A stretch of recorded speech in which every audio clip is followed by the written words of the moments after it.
আসসালামু আলাইকুম। হাড় চর্বি বাদে এখানে আমি কিছুটা গোশ নিয়েছি। হাড় চর্বি বাদেই এই গোশটা রান্না করলে অনেক বেশি মজার হয়। আর এভাবে পাতলা পাতলা ছোট ছোট টুকরো করে কেটে নিয়েছি। কেটে ভালো করে ধুয়ে পরিষ্কার করে পানি ঝরিয়ে একটা পাত্রের মধ্যে নিয়েছি। আর এই গোশটা কিন্তু আমি আজকে হাতে মেখে রান্না করব। এখানে আমি আস্ত 4 থেকে 6টা শুকনা মরিচ ভালো করে ধুয়ে পরিষ্কার করে হাত দিয়ে একটু ভেঙে দিয়ে দিলাম। হাত দিয়ে ভেঙে আপনারা চাইলে আস্তেও দিতে পারেন।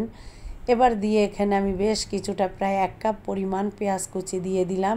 হাত দিয়ে কষলে কষলে একটু দিয়ে দিলাম। দিয়ে এখানে বেশ খানিকটা পেঁয়াজ দিয়ে এবার এখানে আমি দিয়ে দিচ্ছি 2টো তেজপাতা একটু ধুয়ে নিয়ে হাত দিয়ে ছিঁড়ে দিয়ে দিলাম। দিয়ে এখানে আমি দিয়ে দিচ্ছি স্বাদ মতো লবণ। লবণটা দিয়ে এবার আমি এখানে একে একে মশলা অ্যাড করব। এখানে আমি দিয়ে দিচ্ছি আদা রসুন একসাথে বাটা।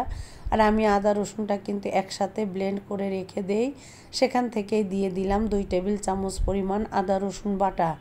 আদা রসুন বাটা দিয়ে এখানে আমি 4টা এলাচ নিয়েছি। এলাচটাকে একটু হাত দিয়ে ভেঙে দিয়ে দিচ্ছি। এতে এলাচের যে সুঘ্রাণটা কিন্তু অনেক সুন্দর ছড়ায়। এবার হাত দিয়ে ভেঙে দিয়ে এখানে আমি 4টা দারচিনি একটু হাত দিয়ে ভেঙে দারচিনিটাও এখানে দিয়ে দিলাম। আর দিয়ে দিলাম 4-5টা লবঙ্গ দিয়ে দিলাম। দিয়ে এবার আমি এখানে দিয়ে দিচ্ছি লাল মরিচের গুঁড়া, ধনিয়ার গুঁড়া, সামান্য একটু হলুদ দিব, খুব বেশি হলুদ দিব না, যেহেতু আমি এই গোশটা আজকে হাতে মেখে রান্না করব। আর সব থেকে বিশেষ আকর্ষণ হচ্ছে সরিষার তেল দিয়ে রান্না করব। আর এই সরিষার তেলটা কিন্তু অসম্ভব সুন্দর। এখানে কিছুটা আমি দিয়ে দিয়েছি গরম মশলার গুঁড়া, দিয়ে এখানে সামান্য হলুদের গুঁড়া দিয়ে এবার সমস্ত মশলা হাত দিয়ে খুব ভালো করে মাখিয়ে নিচ্ছি। এই গোশটা আপনি যত ভালোভাবে মাখাবেন আপনার গোশতটা খেতে কিন্তু অসম্ভব মজার হবে। এ পর্যায়ে কিন্তু আমি কোনো রকম পানি ব্যবহার করব না। খুব ভালো করে ক্যামেরাটা কাছে নিয়ে আমি কিন্তু একটু আপনাদের দেখিয়ে দিচ্ছি। আমি কিন্তু বেশ কিছুটা সময় নিয়ে গোশটা মাখিয়ে নিয়েছি। আর এভাবে হাত দিয়ে মাখিয়ে ঢাকনা দিয়ে আমি চুলায় বসিয়ে জাল করে নিচ্ছি মিডিয়াম টু লো আঁচে। আর এভাবে পর্যায়ে কিন্তু আমি এখনও কোনো পানি অ্যাড করিনি।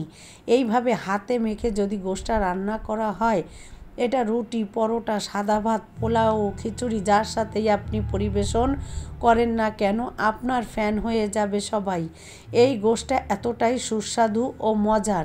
এবার ঢাকনা খুলে আমি কিছুটা সময় রান্না করার পরে প্রায় 15 মিনিট রান্না করেছি মিডিয়াম টু লো আছে। এবার নাড়াচাড়া করে আমি আবার কিন্তু ঢাকনা দিয়ে আরও কিছু সময় রান্না করে নিয়েছি। এই গোশটা কিন্তু একটু তলা লাগা লাল লাল হবে।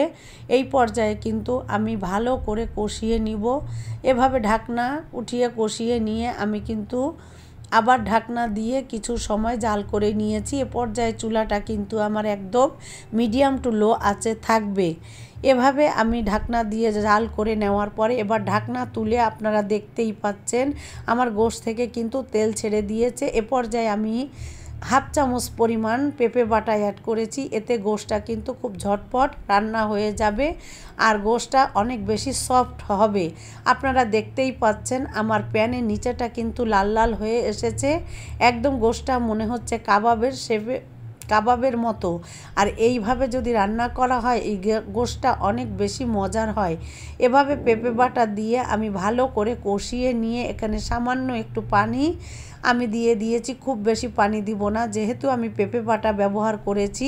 এটা কিন্তু খুব ঝটপট রান্না হয়ে যাবে। মশলাটা আপনারা আপনাদের পছন্দ অনুযায়ী রাখতে পারেন। আমার বাসায় ঝোল খুব বেশি কেউ পছন্দ করে না, তাই আমি কিন্তু একদম গায়ে গায়ে তেলের উপর রান্না করব। আর এভাবেই কিন্তু আলহামদুলিল্লাহ প্রথম রোজার সাহারিটা আমরা এই গোশতটা দিয়ে খেয়েছি। অনেক বেশি মজার ছিল। আর আপনারা দেখতেই পাচ্ছেন আমার গোশটা অনেক বেশি লোভনীয় হয়েছে। ভালো লাগলে একবার হলেও এভাবে রান্না করে খেয়ে দেখবেন। লাইক, কমেন্ট, শেয়ার করবেন, আমার পাশে থাকবেন। আপনাদের কমেন্টস আমাকে অনেক বেশি উৎসাহ যোগায়। ধন্যবাদ। সবাই ভালো থাকবেন। আল্লাহ হাফেজ।